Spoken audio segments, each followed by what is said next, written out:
Aussi que cet ouvrage pourrait être l'évangile de Barnabé, un texte dans lequel Jésus citerait l'avènement du prophète Mahomet. Quoi qu'il en soit, le manuscrit a été placé sous haute protection. Il serait estimé à plus de 17 millions d'euros. Cette Bible soutient que Jésus n'a pas été crucifié, le Vatican est sidéré. Cette Bible a été découverte et gardée secrète, en 2000 et contient l'évangile de Barnabé, un disciple du Christ, qui soutient que Jésus n'a pas été crucifié, qu'il n'était pas le Fils de Dieu, mais bien un prophète.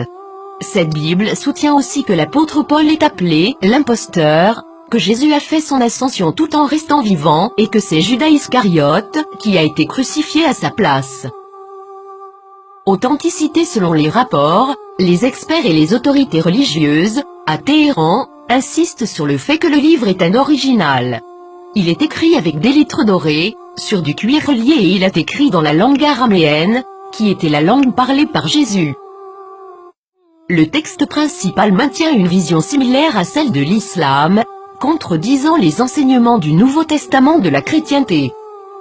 Jésus a aussi prédit la venue du prophète Mahomet, qui a fondé l'islam, 700 ans plus tard.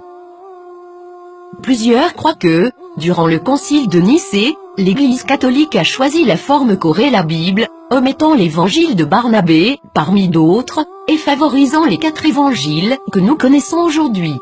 De nombreux textes bibliques ont commencé à faire surface depuis ce temps, incluant ceux de la Mère morte et les évangiles gnostiques, mais cette Bible semble tout particulièrement inquiéter le Vatican.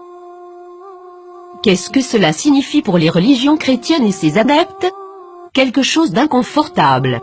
Le Vatican a demandé aux autorités turques de pouvoir examiner le contenu du livre. Maintenant que ce livre a été découvert, accepteront-ils cette preuve? La nieront-ils? L'appelleront-ils un mensonge musulman, comme l'a fait le magazine Truth en 2000?